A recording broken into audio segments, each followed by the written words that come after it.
پہلے میں کچھ چرس وغیرہ اپنی ٹیکسی میں لے جا کے سپلائی کرتا تھا. اب میں نے وہ کام چھوڑ دیا ہے. اب وہ کام میں نہیں کرتا.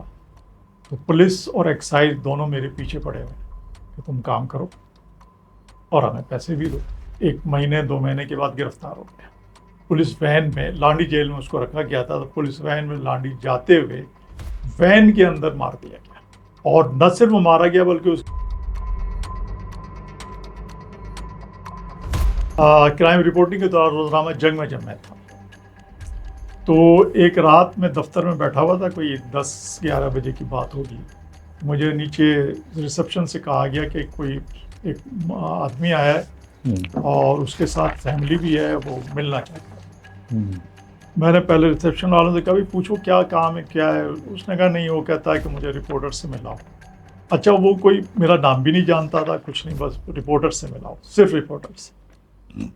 خیر میں نیچے چلا گیا. نیچے دیکھا تو ایک شلوار قمیض میں آدمی تھا اور ایک اس کے ساتھ اس کی بیوی تھی. ایک بچہ یا 2 بچے ساتھ میں تھے. اس نے کہا جی یہ میری بیوی بچے ہیں, ان کو میں یہاں چھوڑ کے جا رہا ہوں اور میں جا کے خودکشی کر رہا ہوں NTJT کے پل سے. مجھے بڑی عجیب سی بات لگی. میں نے کہا اس کو وہاں ایک بینچ پہ رکھی ہوئی تھی ریسپشن پہ سائڈ میں, اس کو بٹھایا. اس کو بٹھا کے میں نے پانی وانی پلوایا. میں نے کہا بات کیا ہے بتاؤ. اس نے کہا کہ میں یہاں نشتر بستی سبزی منڈی کے پاس رہتا ہوں, ٹیکسی ڈرائیور ہوں, ٹیکسی چلاتا ہوں. پہلے میں کچھ چرس وغیرہ اپنی ٹیکسی میں لے جا کے سپلائی کرتا تھا. اب میں نے وہ کام چھوڑ دیا ہے. اب وہ کام میں نہیں کرتا.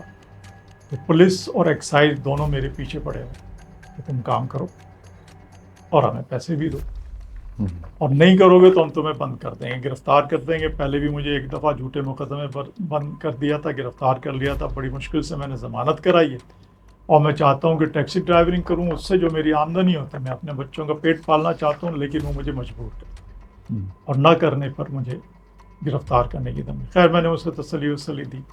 میں نے کہا چلو میں پولیس والوں سے بات کرتا ہوں, تو میں کوئی کچھ نہیں کہے گا, تم کر جاؤ. سمجھا بجھا کے بھیجا. پھر میں نے نیو ٹاؤن تھانے والوں سے بات کی. خیر وہ تو ایک روایتی مسئلہ ہوتا ہے, ٹھیک ہے جی کوئی ایسا نہیں ہوگا, کوئی شکایت نہیں ہوگی. SHO صاحب نے کہا کہ مجھ سے آ کے ملے, جو بھی پروٹیکشن ہوگی میں دوں وغیرہ وغیرہ. بات آئی گئی ہو گئی. کچھ عرصے کے بعد وہ 1 مہینے 2 مہینے کے بعد گرفتار ہو گیا. جب وہ گرفتار ہو گیا تو پھر اس کی بیوی نے مجھ سے رابطہ کیا. وہ دفتر آئی اور کہا کہ دیکھیں وہ اس کو گرفتار کر لیا ہے, اور اس طرح سے اس کے اوپر کچھ چرس کی برآمدگی دکھائی کوئی اچھی خاصی, جس سے اس کا ریمانڈ بھی ہو گیا اور پھر وہ جیل بھی چلا گیا. اور اس کی بیوی نے کہا ہمارے پاس تو اتنے پیسے بھی نہیں ہیں کہ ہم کیس لڑ سکیں, وہ کریں. اس زمانے میں میرا کورٹ رپورٹنگ کا بھی تھوڑا سا حوالہ تھا, تو میرا سٹی کورٹ وغیرہ میں جانا آنا ہوتا. تو وہاں ایک مشہور عاشقین کی کینٹین تھی جہاں سارے کورٹ رپورٹرز آتے تھے. ہمارے سینئر ہوتے تھے علی حمزہ خان صاحب اور منظور عباس صاحب. وہاں کچھ وکلا بھی آتے تھے. میں نے وہاں جا کے یہ مسئلہ بیان کیا. وہاں ایک وکیل صاحب بھی آتے تھے, نام میرے ذہن میں نہیں رہا. انہوں نے کہا میں رضاکارانہ طور پر اس کی وکالت کروں گا, اگر آپ مطمئن ہیں کہ وہ بے گناہ ہے میں اس کی وکالت کروں گا, اور کوئی فیس بھی نہیں. انہوں نے وکالت کی. میں نے اس کی بیوی سے رابطہ کر کے کہا کہ بھئی یہ فلاں وکیل صاحب ہیں, یہ فلاں چیمبر میں ان کا آفس ہے, وہاں جا کے میں لوگ خیر وہ میری بات کی اور انہوں نے کیس لڑا. وہ کیس تقریباً 1-2 سال تک چلا, اور اس کے بعد جب وہ کیس اینڈ پہ تھا اور وکیل صاحب پورے پر امید تھے کہ اس باعزت بری ہو جائے گا کیونکہ ثابت نہیں ہو پا رہا تھا, تو ایک دن وہ کورٹ سے ہیئرنگ کے بعد وہ شخص پولیس وین میں لانڈی جیل میں اس کو رکھا گیا تھا. تو پولیس وین میں لانڈی جاتے ہوئے وین کے اندر مار دیا گیا. اور نہ صرف وہ مارا گیا بلکہ اس کے ساتھ 2 قیدی اور مارے گئے, جن کے بارے میں یہ پتہ چلا کہ انہوں نے اس کو بچانے کی کوشش کی. قیدیوں کی وین تھی, اس میں وہ جا رہے تھے. تو وہ واقعہ ہو گیا. اچھا, اس کی اطلاع پولیس والوں نے بہت لیٹ نائٹ, اس کے گھر والوں کو بھی لیٹ نائٹ بتایا, اور اس کو گھر والوں کو یہ بتایا کہ جو پولیس وین میں واپس آتے ہوئے سفوکیشن کی وجہ سے مارا گیا. لیٹ نائٹ مجھے اس کی بیوی نے روتے ہوئے کہیں سے فون کیا. میں دفتر میں تھا اتفاق سے 12-12:30 بجے کے ایسے مجھے فون آیا. میں نے لانڈی جیل بات کی. انہوں نے کہا ہاں وہ قیدی آ رہے تھے, وہ سفوکیشن کی وجہ سے مر گیا, یہ ہوا. خیر میں نے جیل سپرڈنٹ کو فون کیا، میں نے کہا دیکھو اس طرح سے لاش کو نہیں دینا، تم اس کا پوسٹ مارٹم کرو. کہنے لگے نہیں وہ تو ضرورت نہیں ہے، ہمارے ڈاکٹر نے چیک اپ کر لیا ہے. میں نے کہا نہیں. میں نے آئی جی پرزن سے بات کی. آئی جی پرزن سے بات ہونے کے بعد انہوں نے کہا کہ ٹھیک ہے اس کا پوسٹ مارٹم کرا.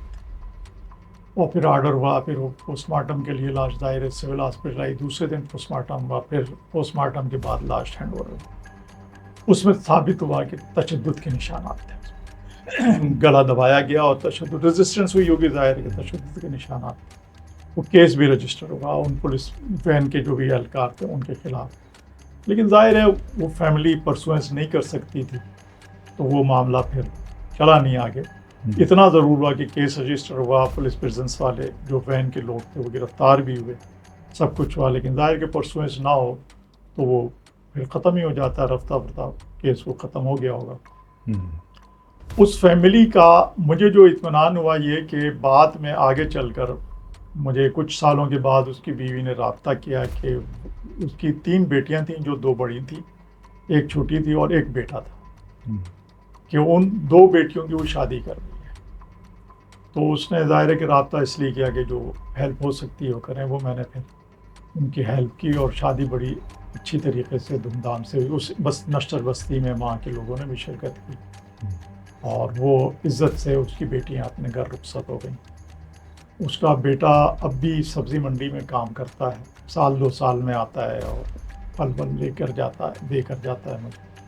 تو مطلب یہ ویل سیٹل ہو گئی ہے فیملی. لیکن یہ کہ انہوں نے بڑا ایک کٹھن دور گزارا. اس کا شوہر جو ہے بیچارے کا مارا گیا اور ایک نیک راہ پہ چلتے ہوئے مارا گیا. میں سمجھتا ہوں اللہ تعالیٰ اس کی مغفرت بھی کرے گا اور اس کو اجر بھی دے گا.